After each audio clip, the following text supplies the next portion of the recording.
Good evening, everyone. It is 6 o'clock, and I will be calling the meeting to order. And we are all present, Heidi. And if for anyone that would like to join me, the flag is over here for the Pledge of Allegiance.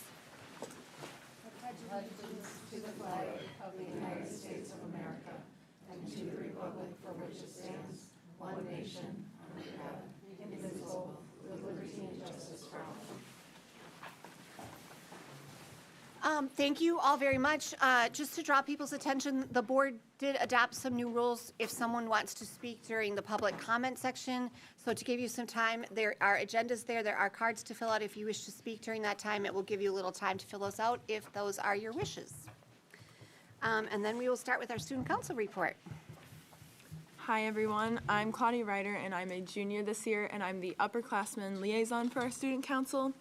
I'm just going to give some updates on what we're working on and what we're working towards in student council. So the students just got finished with our finals that happen on January 15th, 16th, and 17th.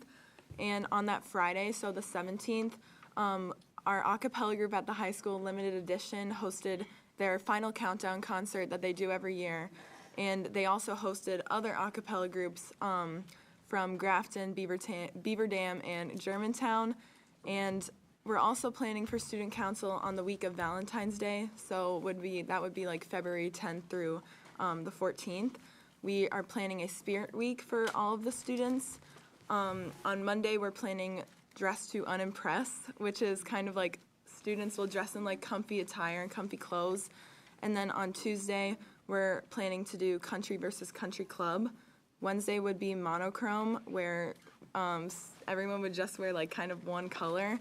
And then Thursday would be Jersey Day, and then Friday is Valentine's Day, so we'll do red versus pink. And all of those spirit days will be posted on our announcements for students to see so they can participate. And on that Friday, so the 14th, we're doing a pep assembly with a student versus staff basketball game, which we do every year, and it's super fun. And student council has been recruiting some teachers who are interested in the game and want to participate, and we also sent out a big Google form to the entire student body so we could kind of find out who wants to participate and if they want to, but we got a ton of responses, which is good. And then we're doing a Valentine's Day sale that we did last year as well, and we're selling roses, stuffed animals, and puppy chow to students who want to just give to their friends or some teachers to show some appreciation. And then I'll do a shout out to all of the winter sports. They're in the middle of their competition season and kind of getting towards the end of it. And we're also hosting the boys wrestling regional on February 15th, which is a Saturday. And lastly, student council will host a blood drive in March, but I'll get to that in a further meeting. Great, thank you. Does anyone have any questions? Thanks a lot of fun stuff coming up. Enjoy. Yeah, thank you. Great, we'll move on to the superintendent's report then. Can I just say that I love the student report because it takes so much off my plate.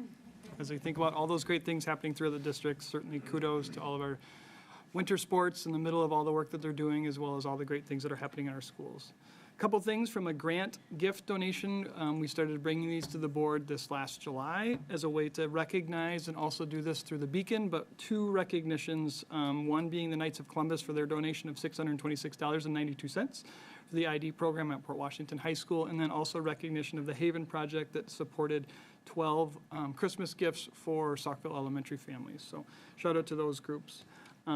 And then also February is a busy month as it relates to recognitions. So we'll take the time next week to recognize National School Counseling Week, February 3rd through the 7th, with gifts towards our amazing school counselors. We have 3 at our middle school and 3 at our high school. We'll also appreciate our bus drivers in the middle of winter, I think at the perfect time as we think about the work that they do to get our students to and from school each day, on cold days, on icy days, on snow days. So we will appreciate them February 10th through the 14th. Maybe encourage them to be involved in the dress-up days at Port Washington High School too, perhaps. Also, Adult School Crossing Guard Recognition Week is February 17th through the 21st. We'll recognize our adult school crossing guards Port Washington PD has done that in the past as well, but we'll send our own recognition for those individuals that help get our kids that walk to school safely. So we're covering the buses and the walkers.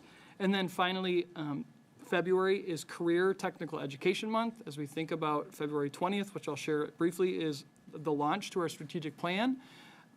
Career and technical education is an important pathway for students, and in providing opportunities is something the goal for all of us to think about. So those are the things in the agenda.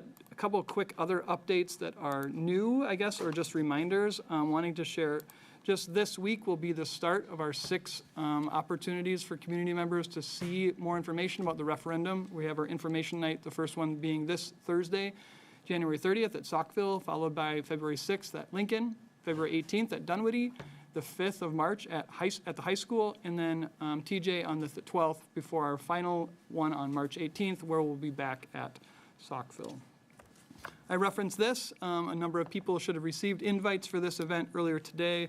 We're beginning our plan that we're certainly moving forward with the referendum and discussion on questions on facilities, but we also are moving forward with the strategic plan as it relates to our academic vision. So on February 20th, we're hosting a night to begin that process and look at where we are now and where we want to be as a district from an academic standpoint. So, and then quickly, just a shout out to Ozaki Emergency Management, Ozaki Sheriff's Department, Port Washington Police Department, Port Washington Fire Department. They were here at Port Washington High School today, training all of our staff in a protocol called Stop the Bleed.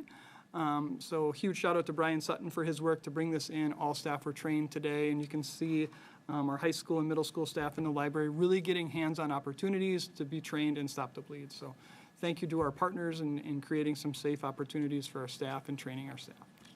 And then finally, hot off the press, our student council representative referenced the work that our music department was showcasing this weekend and the work that they did, as well as DECA had a successful last couple weeks, and we'll be moving on to a state competition. But we will bring all of those groups back to recognize specifically at a future meeting, but wanted to recognize these 2 groups and the work that they're doing. So, questions? Otherwise, that concludes my superintendent's report. Thanks. Lots of exciting stuff for our kids. We will move on to the middle school report and the 8th grade students on their participation in CISA 1.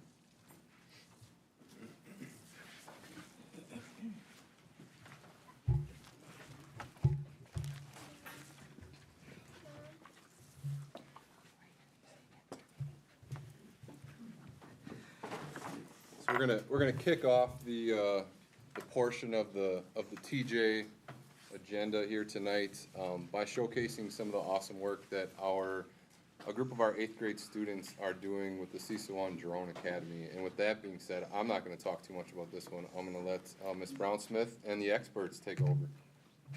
Thank you. Hi, I'm Danielle Brown-Smith. I'm school counselor at Thomas Jefferson Middle School. We've had the opportunity this year to be part of Drone Academy. These 2 young ladies are 2 out of the 6 candidates that have been participating so far, and they volunteered to present to the board about it. So I won't steal their thunder. I'm going to let them go. Go ahead. All right. So this is our presentation about Drone Academy, which is advancing our future in technology. So why is Drone Academy important? Our generation is moving into an era of technological advances. Careers in technology are skyrocketing. Drone Academy is important because it teaches us about engineering career paths. Drone Academy is also a special opportunity for advanced students. It's an exciting but challenging experience that we as a group are very thankful to have. We get to learn about things that we've never even heard of. Even so, Drone Academy is an exciting experience that inspires us. We get to dig into interesting topics that have endless things to explore. Everything is an opportunity to learn, even when we're just messing around. Drone Academy is a program hosted by Carroll University and CISA 1 to teach young adults about aviation and technology. This learning experience can help spread and grow knowledge for careers that fall into STEM. This aids young adults for the future of their career pathways. The program is an exciting learning opportunity for the participating schools. What have we learned? Over the past 2 course days, we've learned many factors of aviation, science, and engineering. We learned about the 4 forces of flight, which are thrust, drag, lift, and weight. We also learned about the importance of trial and error in relation to engineering. This means that while designing something, creating one or multiple test models is important. Finally, at our most recent course day, we learned about the engineering design process. The engineering design process is a chain of actions done while designing something to solve a problem.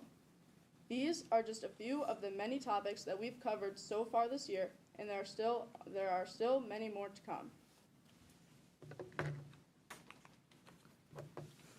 What is the best part? Our favorite part of Drone Academy was the fun activities and competitions we participated in. We also enjoyed meeting others from different schools, and we were given the opportunity to collaborate with new students and teachers that we have never seen or met before, giving us new opportunities for new friends and such as. So, what careers does Drone Academy prepare us for? Search and rescue. Search and rescue operatives operate drones equipped with advanced technologies, such as thermal cameras to locate individuals in distress. Drone videographers. Drone videography is the capturing of video footage using drones, which allows for aerial shots and perspectives that are difficult to achieve with traditional filming methods. Real estate. In real estate, drones can capture aerial views showcasing the entire landscape, surrounding areas, and property layout. Photographers. Drone photographers can take beautiful photos of landscapes, skylines, or events. Drone surveyors. A drone surveyor is a professional UAV pilot that uses drones to collect survey data, like photos, 3D models, terrain info, and more. We interviewed the other members of our team to see what they were looking forward to and in Drone Academy, and as seen, Keegan looks forward to meeting the new teachers and students. Mason enjoys the aspects of building a drone and having it learning the STEM process.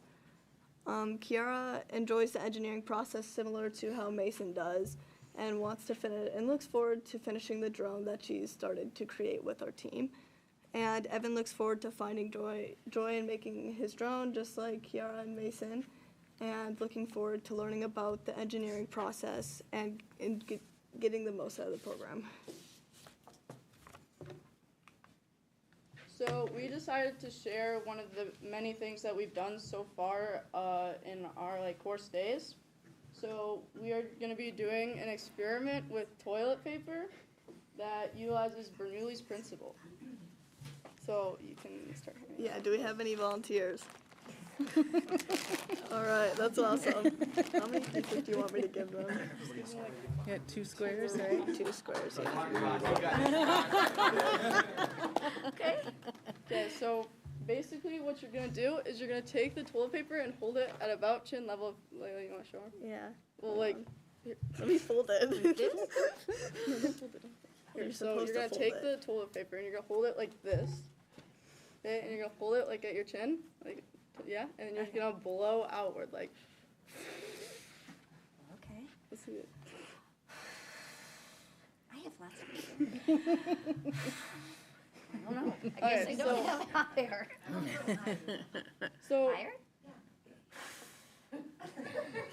I have hot air. I know I do. That's okay, Natalie, you can go ahead.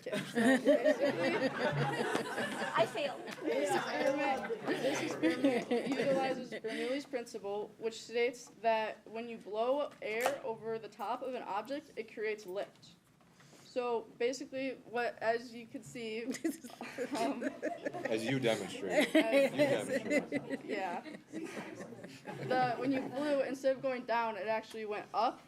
So why this happens is the fast air that you're blowing on the top of the paper is what is causing lift. So it's actually only at the top because, because Bernoulli's principle is blowing over the top, but the bottom is not Bernoulli's principle. So this is in everyday life, like airplanes, sailboats, baseballs, and more. So it's a very important part, not just blowing toilet paper.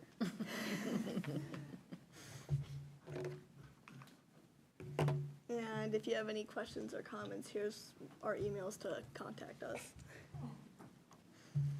And yeah, Any questions for these two ladies? What grade are you girls in? 8th. And what kind of time commitment? When do you meet, like before school, after school? How long? How many days a week? We meet a total of 6 different days throughout the school year. We've only done 2 so far, so we still have 4 left. But they're full school days Yeah. Yeah. at Carroll College or CISA 1. Oh, got it. Great. So Danielle, I'm sorry, No, Ms. go ahead. Brown-Smith Go ahead. presented this opportunity to us right away in the fall, and just thought it was a really cool opportunity to give some of our kids that have really excelled in this coursework throughout their career at TJ, and jumped on the opportunity. One of the I guess the only downfall is that the time commitment. Like, we do have to, essentially, Ms. Brown-Smith has brought them to the last 2 sessions. I think I volunteered to take them one of the times. I think Mr. Sutton has taken them one of the times. So kind of a group effort to get them, make sure they have this opportunity to do this. It is 6 full days throughout the course of the year. I want to go towards one of the back end when I get to see you actually fly your drone. I think that'd be super cool to see. So, but really excited that when this opportunity popped up, thought it was really cool. So just Yeah. thankful that Ms. Brown-Smith jumped on it and given them this opportunity. There's only 6 schools across the state, and each school has 6 students. So 36 students across the state, 8th grade, and we happen to have the opportunity to provide 6 of them. We're super proud. The kids do an amazing job at each of the competitions, the mini competitions there, and it's just a really good experience for everybody involved. Well, thank you. And as always, these opportunities are only available to our kids when our staff steps forward and makes them available. So thank you very much, Danielle, for everything that you do for our kids. My honor. Not I'm just happy this we could do it. program, but everything else. Thank you. Will you guys be sure to send a video to the board, or how, you can send it right through your school email when your drones are done, and show us what your finished products look like? We'd love to see it. Yeah, for sure. The goal, they're going to be building a drone and then flying it and taking video, and then the end product is a commercial for Carroll College with the drone footage. So they're doing all the steps of building the drone to flying it to then media, incorporating it into, a commercial. Marketing, how wonderful. Yep. We'll make sure we get to see that too, okay? Because we'd love to see it. Yeah, absolutely. Thank you. Yeah. Congratulations, ladies. girls. Be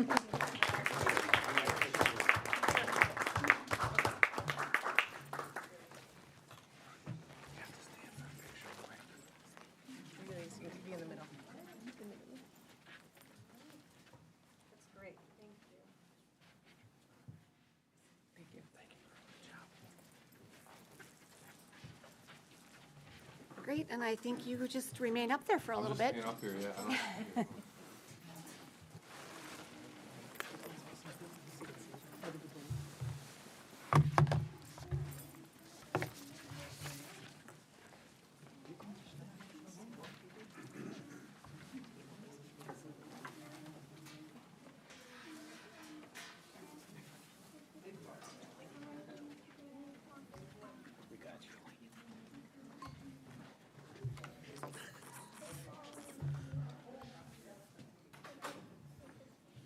Sorry, give me 1 second to get this up.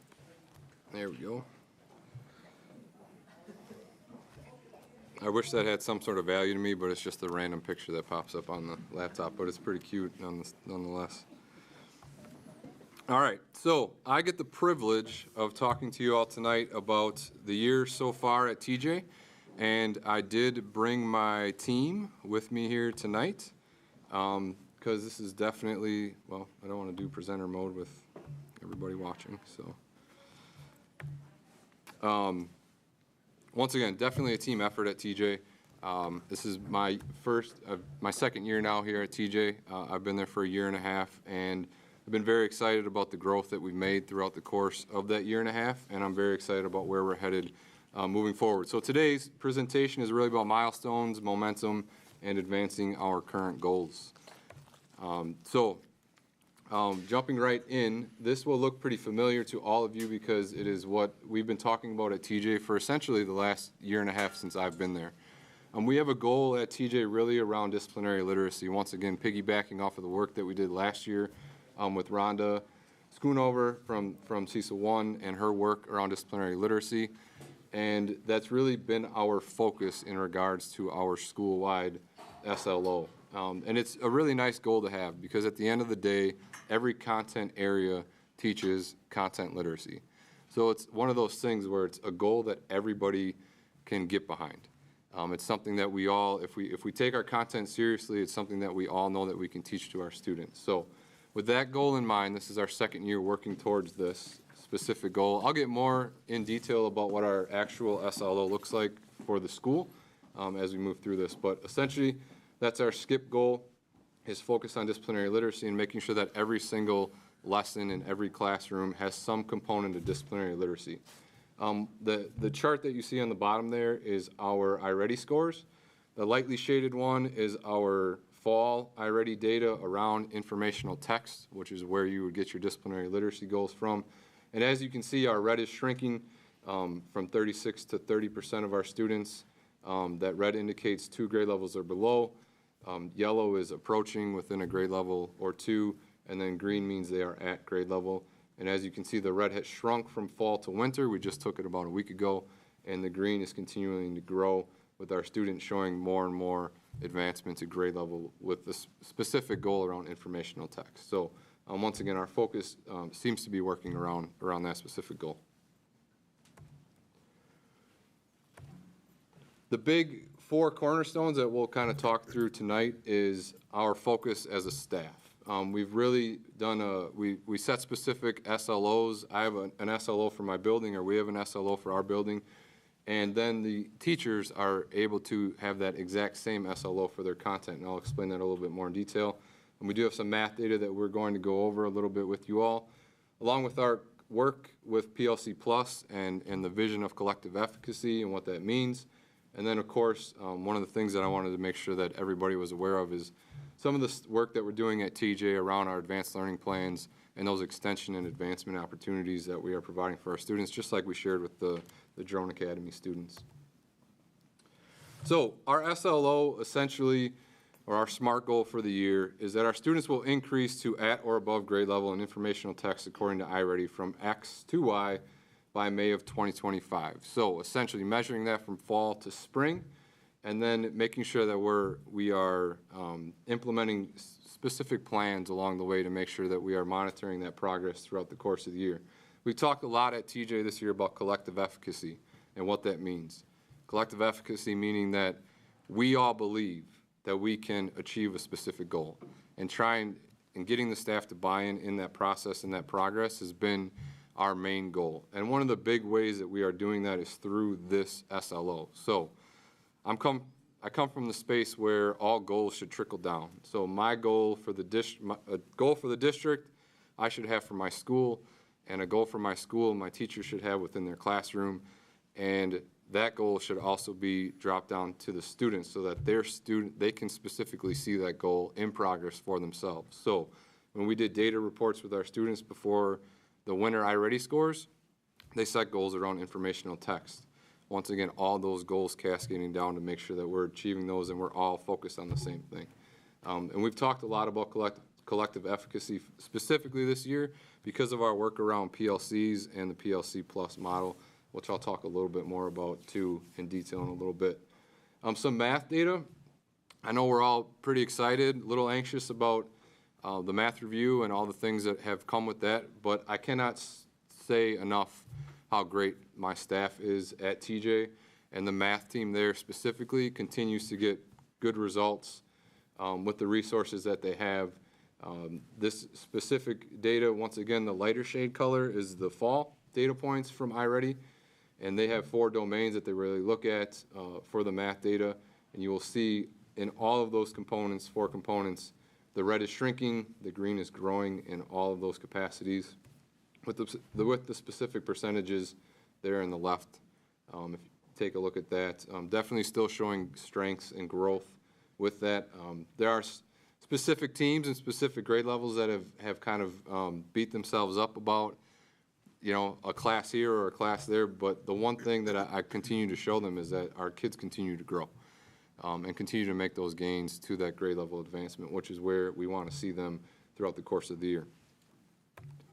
Nick, what is the NO and the MS on that chart? So that's the different domains. So you have algebra, geometry, measurements, and NO is numbers and operations. Thank There you you. go. Thank you. So yes, those are the 4 components for that the iReady scores our students in math to show where they're at in those 4 domains. This is a really busy slide around our chart, but I wanted to make sure I had it on one slide because we've been focusing on PLC Plus at TJ for the course of this year. One of the things that was really obvious to me last year was we have a great structure at TJ. The ability to have grade level teams off at the same chunk of time for every single day throughout the course of the year sets our building up perfectly for PLCs. Allows us to do team meetings, which is where we do a lot of our PLC work, a lot of mini PDs that we run. I know I've talked about that with this group on several occasions. It's a really great structure, and I can't be more grateful for that if I wanted to be. So it's just fantastic. But this is the work that we've essentially been doing within those team meetings around PLC Plus. So answering, you know, we've gotten through 3 of the 5 big questions, which are, where are we going? So really taking a look at those standards. What are those essential standards that we want our students to know?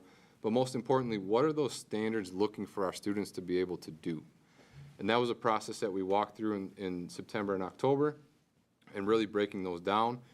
And then the question is where are we now? So what are those essential assessments that we're going to provide to see where our students are at? We have opportunities for students to show that they're proficient in a standard right off the bat. And with that in mind, we have also adjusted our win groupings to make sure that they're more flexible. And we're not like pigeonholing groups of kids in spaces for 8 weeks at a time and making sure that if a student isn't showing proficiency in a specific standard in, say, science or social studies, a teacher can then grab that student during our 33-minute win opportunity to provide some sort of enrichment or reteach, whatever it might be, around that standard so that that student can then show proficiency around it later. And that's really where these 3 questions get into practice. And these specific information that's on those slides were created by our staff. So this is a lot of the work that we've been doing within our PLC and the PD time that we are given on PD days. So we did, you know, some of it this afternoon at 1 o'clock, and we had some TJ time. So once again, our continued focus around that and making sure that we're really driven around standards and what our students are supposed to be, you know, are supposed to know at grade level. One of the big things too that's new this year, once again, big shout out to the staff. If I have some vision on that 30,000-foot view, I can just kind of throw it out there, and I get to watch some amazing people just take it and run with it.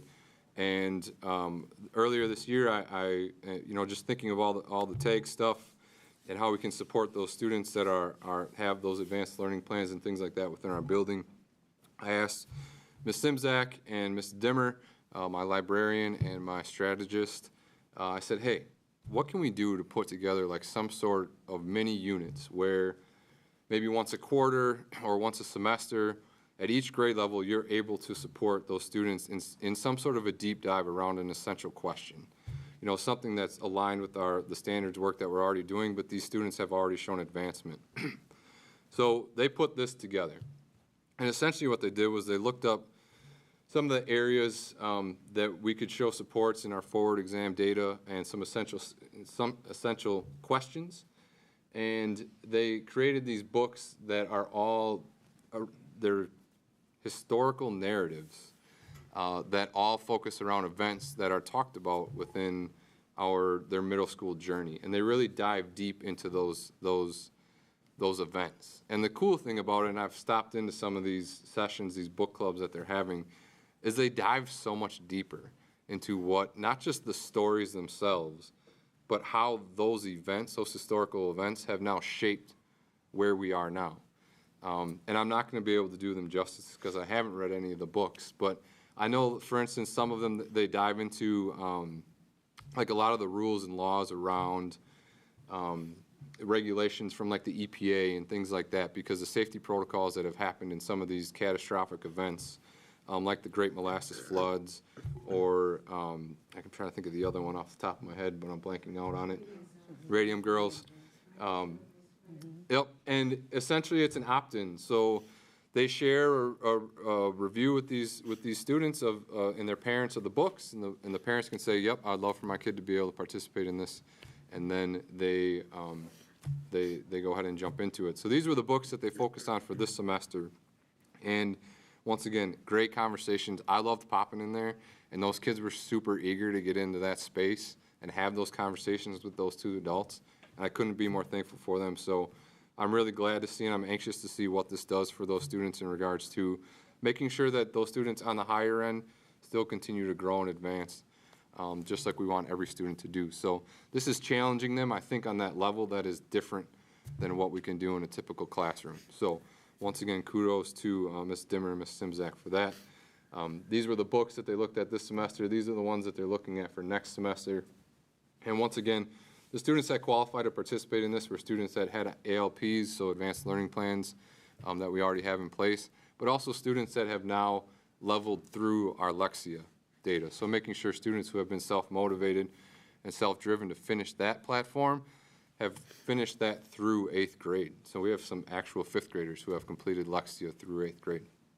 So this is an opportunity for us to continue to extend them and support them as they obviously show some eagerness to learn. So super excited about that as well. Nick, can you give us an idea of about how many kids are doing that? Yeah, it's roughly, I think we have 45 total, 5 through 6. So, I mean, you're talking about groups of kids around 10 to 15 per grade level that are participating in that. If any of them are necessarily don't have ALPs, I would encourage them to finish their Lexia and they can get in on it too. So yeah, it's been great. The kids are, in fact, there was one time I was in there eating my lunch because I had like time to breathe, and a group of kids came in, they kicked me out, told me I had to go. So they had to get going. So they're pretty excited about it. And these are the books that, like I said, they're looking at for the second semester round. Once again, historical narratives around significant events. You got the Flint, Michigan, water crisis that just took place, along some other things. So excited to see what they do with that. And last but definitely not least, I'm blessed to walk into a building with a fantastic climate and culture. Super great building. I've heard several of you talk about that. Just walking into TJ makes you feel good. And this is doing stuff like this, I think, helps build that. So I want to kind of show this. This was a group of us a year ago. I have a bunch of curlers in my staff. I didn't know that. They're super passionate about curling. And we were talking about last year possibly doing it as like a team building day. Just didn't work out. And finally I was like, let's just throw it out there on a Saturday afternoon. See, whoever can come, great. Whoever can't, no big deal. We had 30 staff members show up, spouses, everybody. And it was exactly what I wanted it to be. We learned how to curl, which I had never done before. Heard about it a bunch. And we curled for an hour. Then we played a match. So, like, you're obviously with the people that you kind of know because you kind of gravitate towards each other as you go into your lanes. But then you play a match against a different group. And I didn't know that it was custom that after a curling match, you go on the other side of the screen where it's warm because it's pretty cold in there. And you have to sit down and have something to eat, have something to drink, and talk with the team that you played. And so now we've got cross-grade level, everybody from educational assistants to counselors to principals to teachers to everybody sitting at a table just talking. And my wife and I had reservations that night celebrating our anniversary, and before I knew it, it was 7:30 and we had to leave, and we were done curling at 6:30, and pretty much everybody was still there. So I think just doing stuff like that showcases how great of a group I've got, and they love to spend time with each other inside and out, and I'm just thankful to be a part of that. So, and build on that, hopefully. And that concludes the TJ update. I just have to say, I am thrilled about the boundless books that I am seeing. I think that that is an amazing thing that the students are doing. I love the depth of that for our advanced students. I love that there is something like very prescribed for the students to be doing, and that it is not just working more, as often becomes the case with our advanced learners, but that it is some very deep thinking about historical events and then having the essential questions. I was furiously writing notes, and a number of those books I've seen and a lot of those stories I know, but I'm just really, I'm over the moon pleased to see that that is the direction that things have taken. Yep, and it's been, to be honest, I got to give some shout outs because we wouldn't be able to manage this at TJ like we are this year if it wasn't for us being able to get that third counselor last year. So thanks Brian, thanks Mel for helping me be able to get that. Ms. Brown-Smith's background in a school psychologist role has been fantastic in regards to doing all the tests that we require for the ALP platform and all those things. And now she's able to manage that. Which has been very nice. And like I said, I've got some great experts. Ms. Simzak, Ms. Dimmer they've done a fantastic job with this piece too, so I'm very excited about it as well. These opportunities that you have shared with us tonight, the youngsters and their drone academy, and now this, and also seeing the data of student performance, I just think the connection is so clear that we have to agree that the extra effort that has been put forth to make these things happen for kids has had such a positive effect. I'm just so pleased about all of it. Thank you very much for everyone who's put in the extra effort to make this happen for kids. Thanks.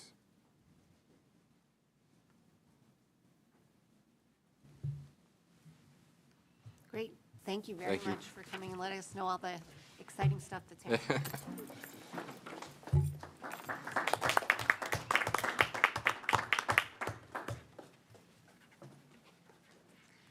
We will move on to administrative management reports and the report on the Wisconsin State Education Convention and Delegate Assembly.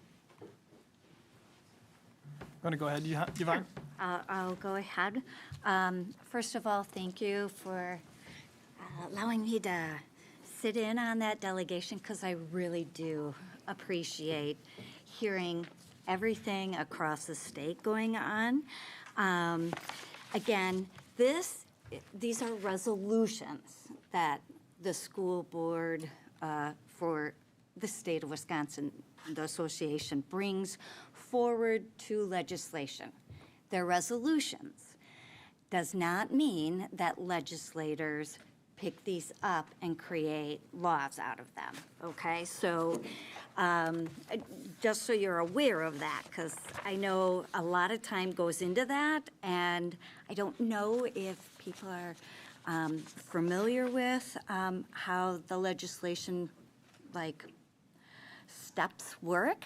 But when I first attended these, I was like, oh, what do you mean they don't really take up these? This is the whole booklet of all of the resolutions that our Wisconsin Association of School Boards has put together. There were 12 resolutions that were brought forth to the delegation on Wednesday. 10 of them passed.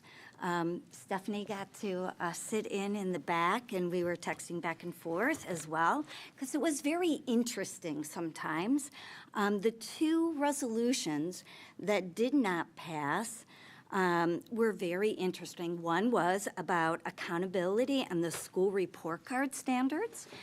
And listening to our middle school skip report, totally understand why this didn't pass, as listening to other school districts across the state where 90% of their school population might be on free and reduced lunch. That does impact, how a student body would do. So that is one that failed. The other one that did not pass was regarding public school funding, and it was Resolution 2504, and it was about decoupling the public and private school funding formula. And that was probably the longest discussion as we kept going back and forth too, like, oh, very interesting, because at first I was like, yeah, we should do this, yeah. And then listening to others across the state that have a little bit more understanding about the funding formulas and that, it really comes down to transparency. And through discussions, people across the state were making comment about, like, on our school property or income property taxes, you know, it should list where the funding goes. And through this discussion, it is already there. But again, these are resolutions that we bring forward to our legislators. Doesn't mean that they have to take it up. So that's why we don't see how funding really is listed on our property taxes. March 20th, I believe, is an action day. I know Stephanie and Michael, you're busy with the self-funded insurance, right, that day, but I signed up to go on that. So it is one way that we can advocate with our legislators. I know Michael's already met with Mr. Melitek. I have already emailed Mr. Melitek. Some very good conversation. He's one of our representatives. Jody Sinikin is another one. So again, it was a wonderful experience. I don't know, Stephanie? No, I also found it very interesting. And as Yvonne said, it was interesting to hear the perspectives of those across the state and kind of the different expertise that was shared, is specifically around the decoupling, how I think the intention of the resolution that was brought forward was to make it more transparent, but actually by decoupling the funding sources, it would make it less transparent and easier for, or more opaque for taxpayers to fully understand where their tax funds are going, whether it's to public school or private school, what the breakdown of that is. So it was fascinating. Thank both of you for representing us. The voting is all electronic now, right? It's all. Okay, so that was a little interesting. The little pagers didn't work, so I was using my yellow paddle. It took us a little longer, and they literally counted. And mind you, there's 421 school districts in the state, right? So, and we did have quorum up until like, I think we dismissed around 4 o'clock, so, yeah. Thank you again I would have been out of my mind, but thank you very much for doing that for us, for representing us. I'm glad you enjoy it. Anything else? Any other breakouts that you went to or anything that? I would just say thank you to the board members that attended. I know you're busy in all of that you do. This is such a great opportunity because it's so close. And so I had a chance to attend a couple sessions with board members, but thinking about learning from others, that's really what this convention's about. So I had a chance to listen to Beloit Turner talk about building an all-in culture. I listened to Oshkosh North talk about your community as a classroom and how to bridge those connections. I heard WSB talk about thriving school boards, and then I got a free hour of new school law developments that it was literally zero breathing, just school law, case law, case law, case law. And so as we think about the cost of checking in with our attorney things, it was an hour of free advice on that. So really great opportunities, and I enjoy the ability to go down.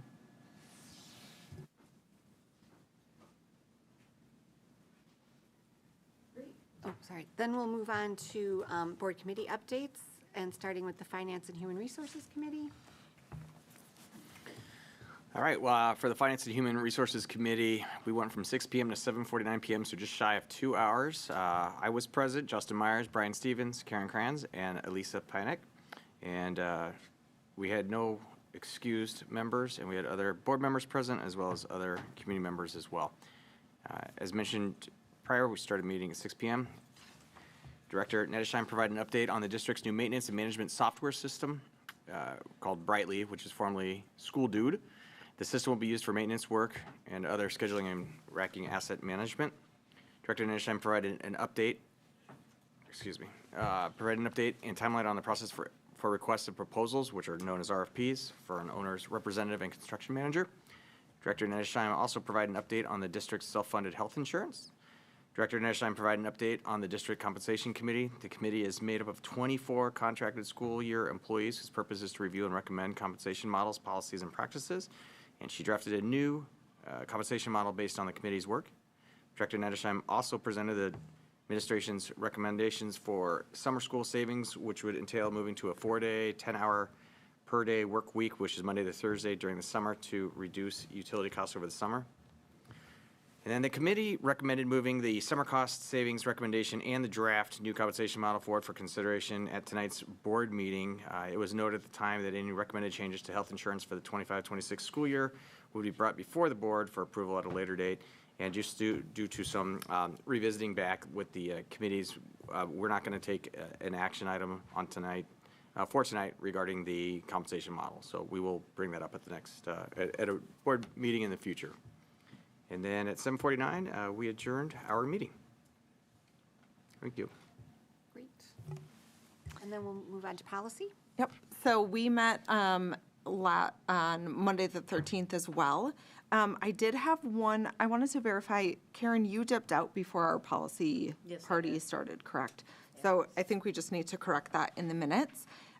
We started the process of reviewing all of our policies, starting with the 2000 or the zeros, which are our bylaws, and the 1000s, which are superintendent related.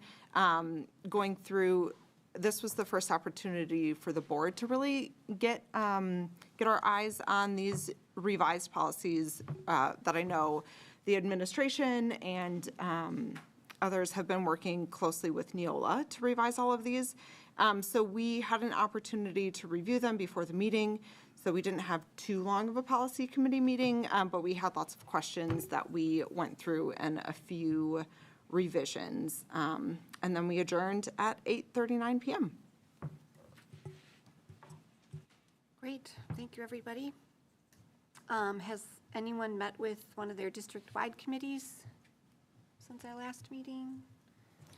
We had an operations committee meeting on, I believe, January 7th, to go over the slides that we're gonna be covering on the referendum information sessions. So there was a lot of discussion on that,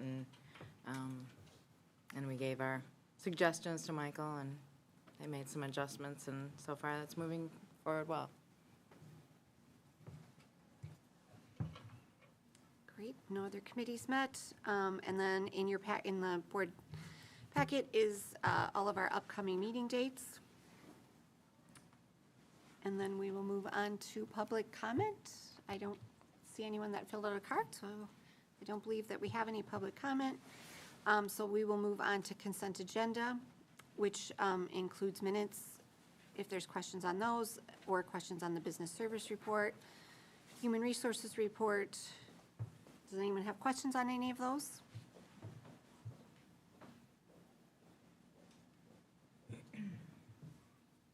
Everybody's good? I'll motion to approve. I have to motion because I have okay, to sorry. abstain, if that's okay, sorry. I'm going to make an emotion to approve consent agenda, but I'd like to pull schedule of bills 1.1 and approve the rest, please. I'll second. And we'll do a roll call, Heidi. Aye. Aye. Aye. Aye. Aye. Aye. Aye. Aye. Aye. And then we'll need a motion on schedule of bills 1.1, please. So moved. Second.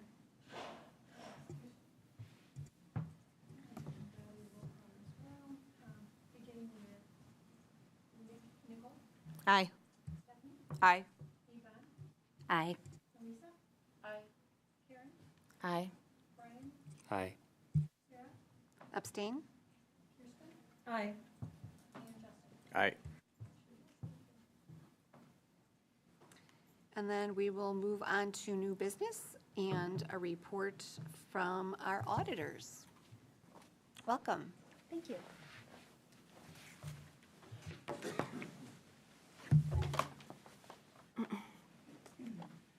And I think there's a presentation. Is it shining green? It's green. Okay, then you're good. So then speak up.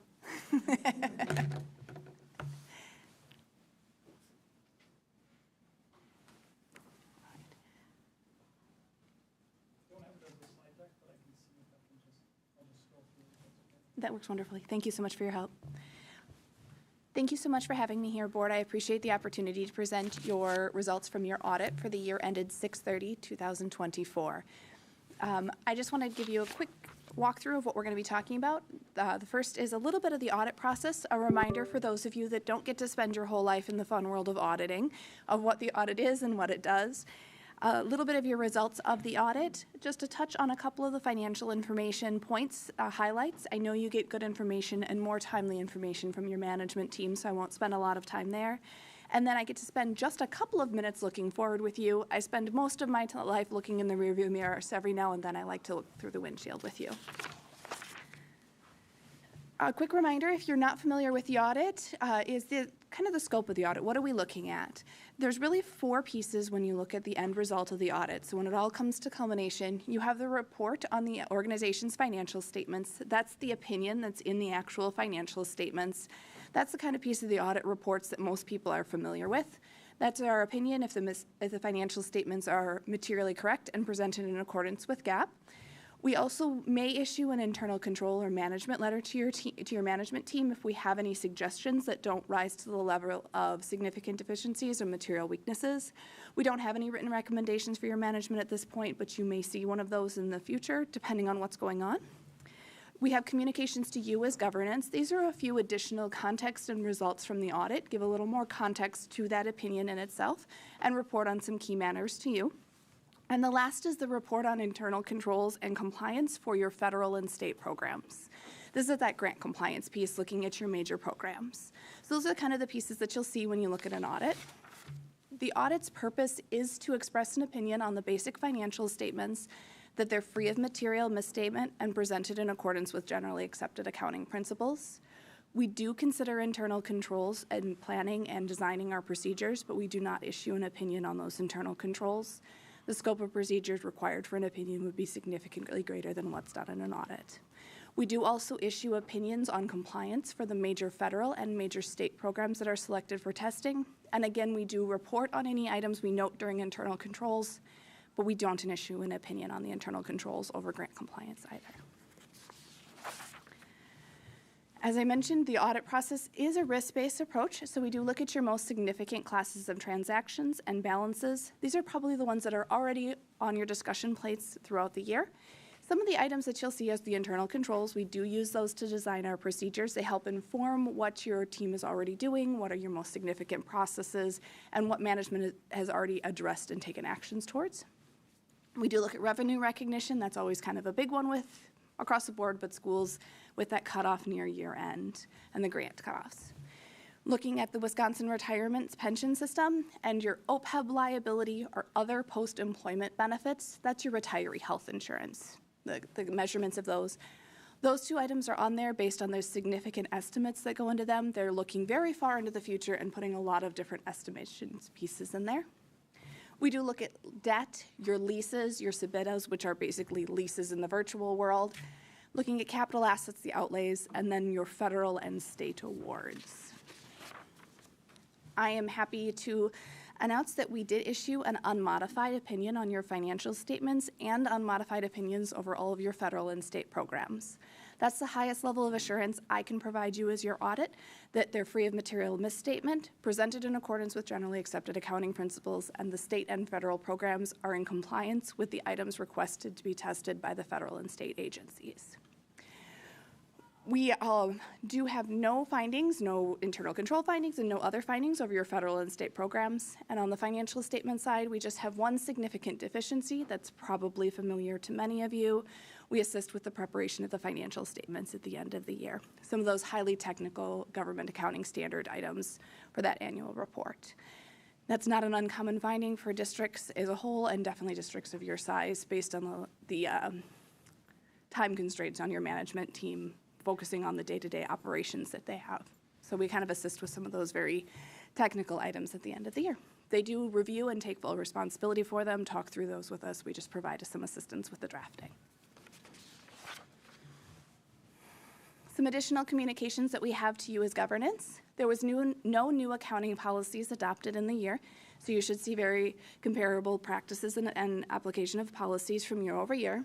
We had no unusual or significant transactions, no uncorrected misstatements, and no material audit entries.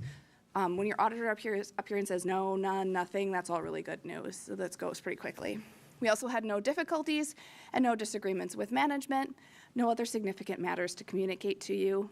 If you do want to get a little more context on how the financial statements are drafted and what goes into coming up with each of those numbers, the first note within the financial statements is your summary of significant accounting policies. It gives a little bit of context of how they measure those numbers and what's included in each of those line items. So give some good context in there if you want to read a little bit deeper.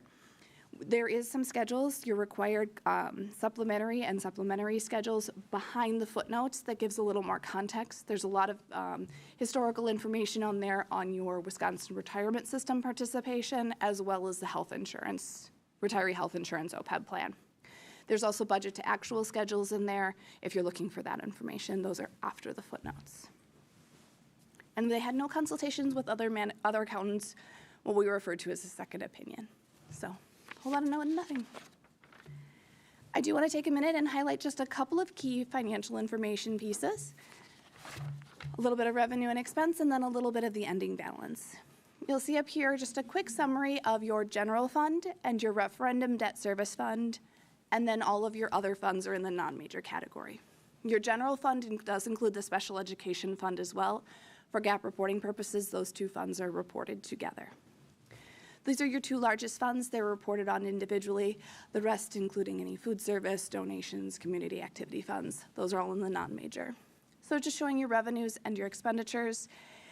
You'll see your net change in referendum debt service was an increase in fund balance that'll be used for future debt service payments. Your non-major funds also increased, which are restricted for future use. And your general fund had a reduction of its fund balance of about $1.3 million.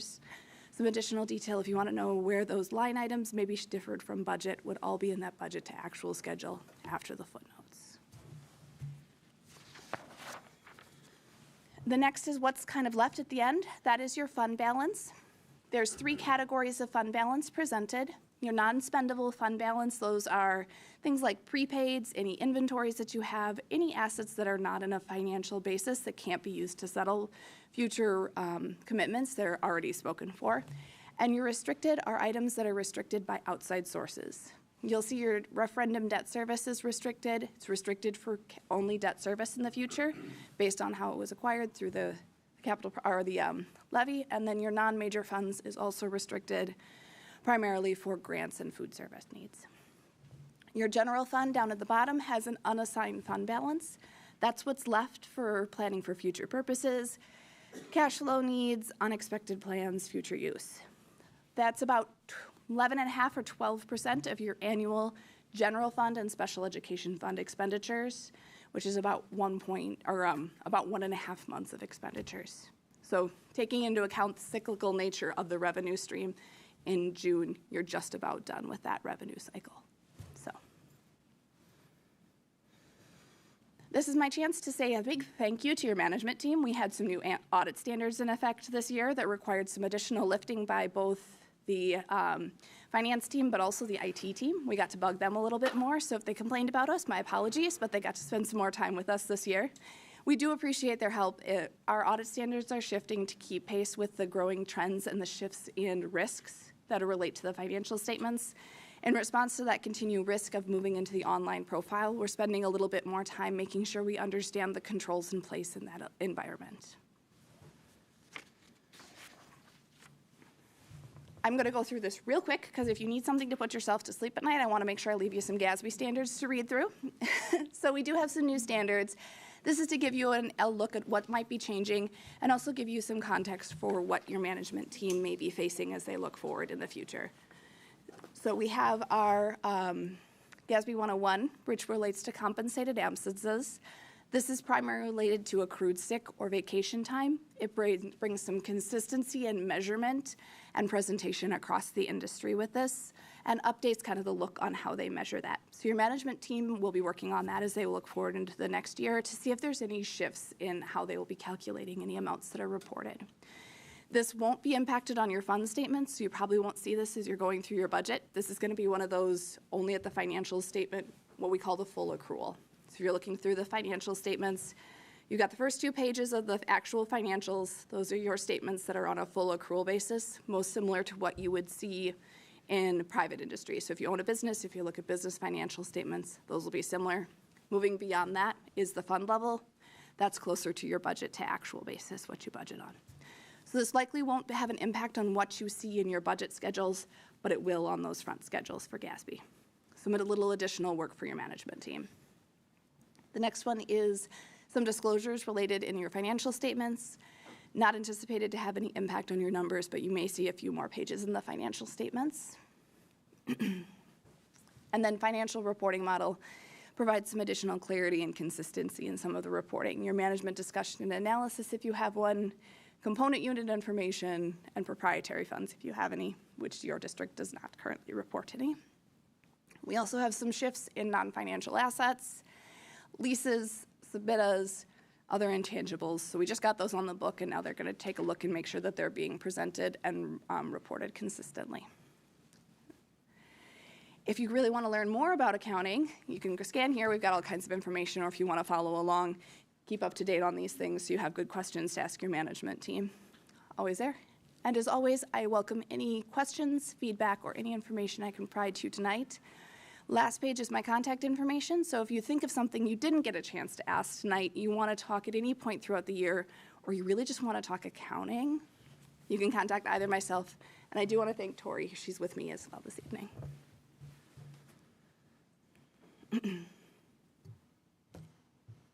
Thank you very much. Does the board have any questions? Thank you for all your time and help. Thank you so much, and thank you to your management team. They do a wonderful job preparing for us, prioritizing us, and helping us through this procedure. So if you see them, tell them all thank you. Thank you. Thank you.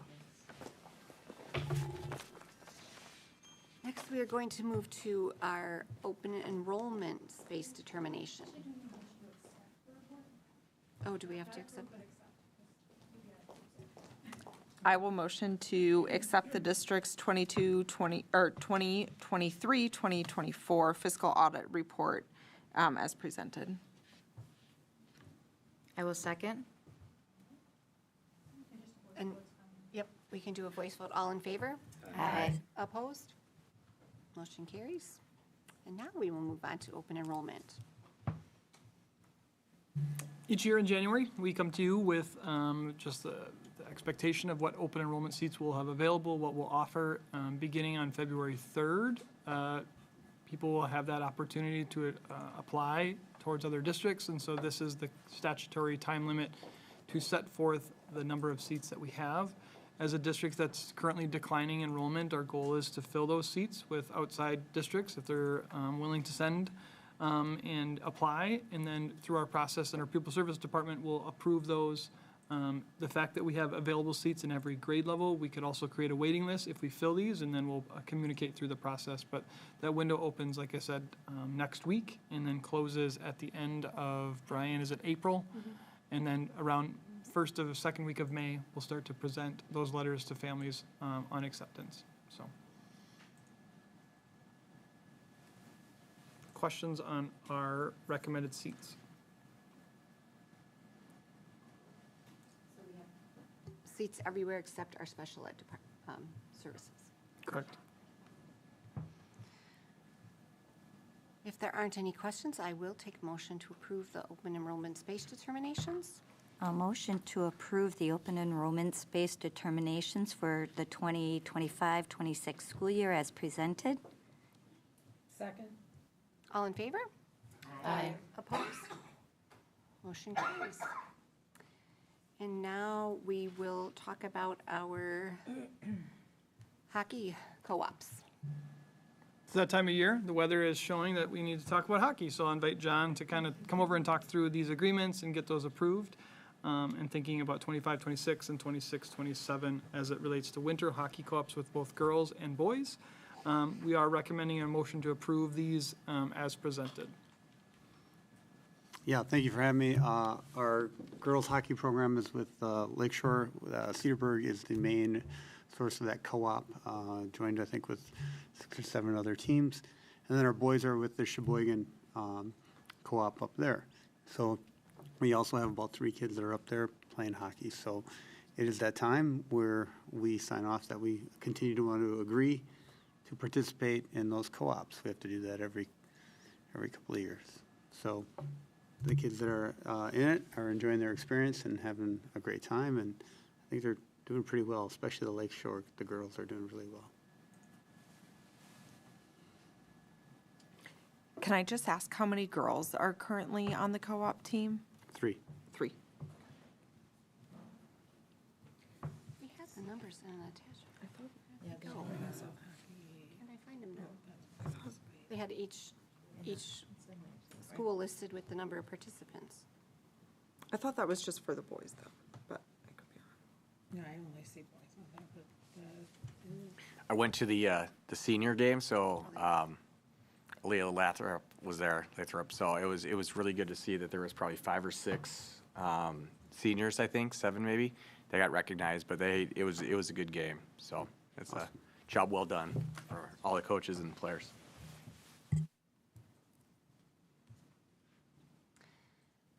Great, I'm glad to see that the co-ops continue to survive and that the kids still have the opportunities to play. So if nobody has any questions about that, we can entertain a motion. I move to approve the 2025-26 and 2026-27 high school boys hockey and high school girls hockey co-op agreements for the 2025-26 and 2026-27 school years as presented. I'll second. All in favor? Is there Aye. Oh, that's right, because there's money involved, sorry.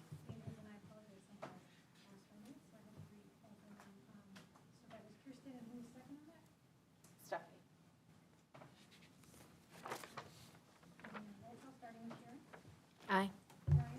Aye. Aye. Aye. Aye. Aye. Aye. Aye.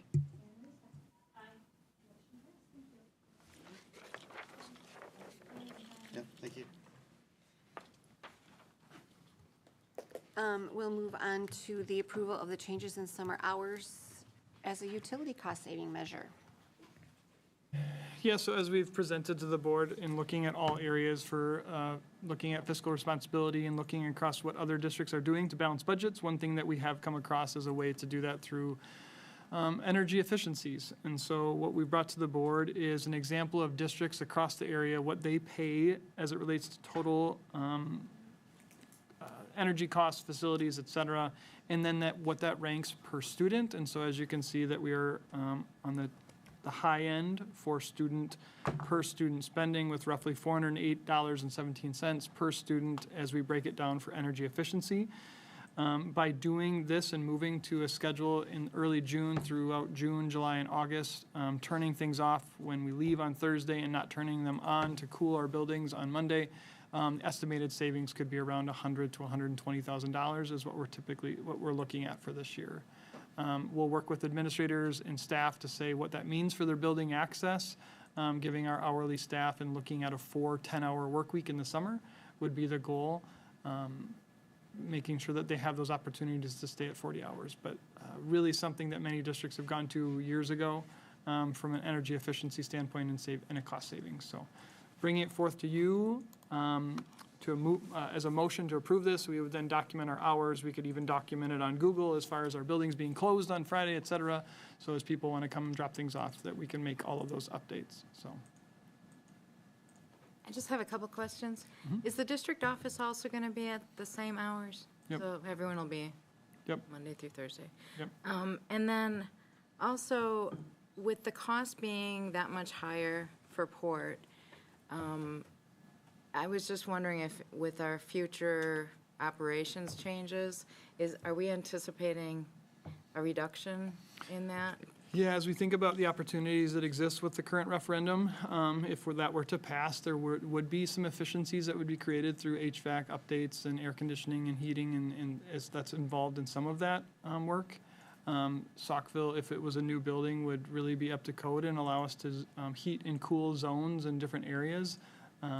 As I've experienced at other districts, essentially we could say that the Saukville office would be the only thing air conditioned from June to August, and that we would, maintain temperatures for the rest of the building to make sure our curriculum and our books are still staying up to date. But absolutely, that could be a part of that moving forward. Energy efficiency is built into those new facilities and would be updated in many of our facilities that are seeing that.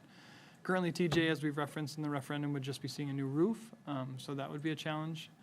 But absolutely, that would be part of some efficiencies.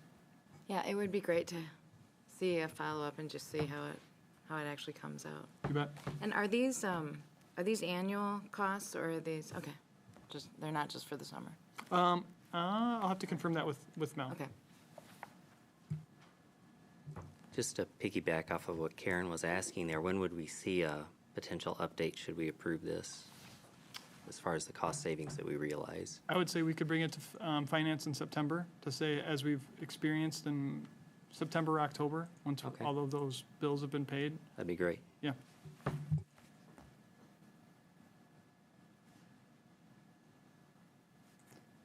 What do you see as the major drawbacks of this? I think staff working 10 hours could be a challenge if they don't want to, start their day at 7 and work till 5. That could be a challenge. But also giving them options that if they wanted to come in on Friday morning has been something I've seen in other districts, knowing that when we turn the air conditioning off on Thursday at 4 o'clock or 5 o'clock, wherever that might be, those facilities will still be cool the next morning, and that we have seen people that have come in Friday morning. But we're not heating, or we wouldn't be cooling the buildings universally on Fridays.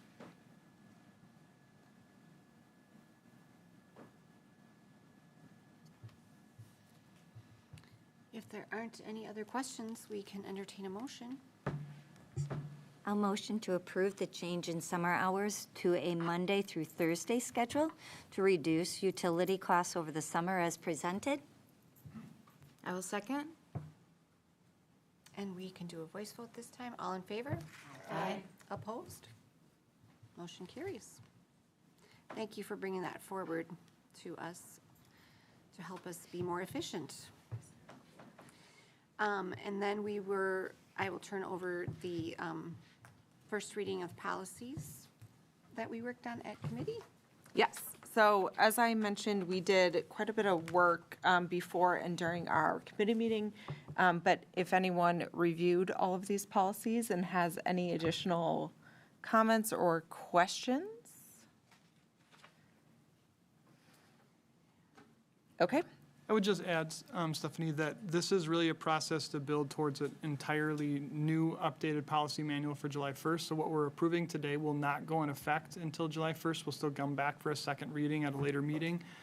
But with that said, we do anticipate some policies that we're working with Neola on, specifically HR, specifically Title IX, that we'll bring forth in February that are Neola that we'll want to implement a little bit more timely. And so we would bring a first reading for some of those in February and then a second reading in March to put in place some of our Neola policies right now.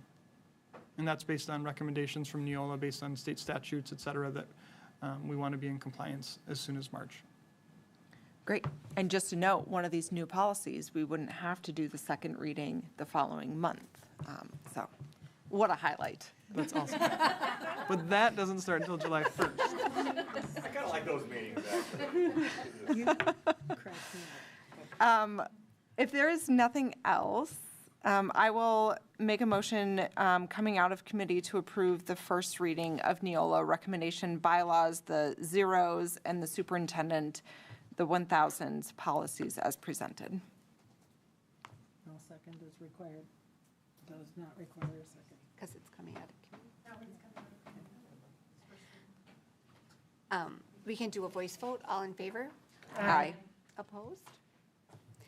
Thank you to everybody that attended the policy committee. I think for our first go-around, it's gone really smoothly. And thanks to everyone that's put in the work. It'll be so exciting. I will be elated come July when we have an up-to-date policy manual to guide all of us. So thank you, everybody, for the work. I know it's going to be a lot, but it's going to be worth it. So we will move on to board correspondence. There are a couple of thank you cards going around for the board to read. And I don't think there's any other correspondence. So then I will entertain a motion to go into closed session pursuant Wisconsin State Statute 19.85, parent 1, subparent C and E, for the purpose of considering superintendent and other administrator performance evaluation data and contracts. If I could have a motion to that effect. So moved. I will second. And we need a roll call, Heidi.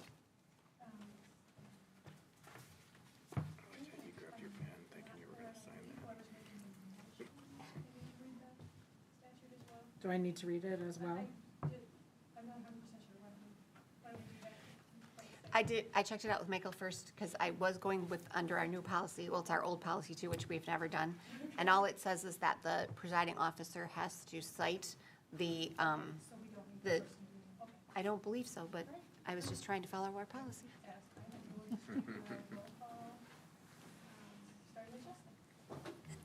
Aye. Aye. Aye. Aye. Aye. Aye. Aye. Aye. Aye.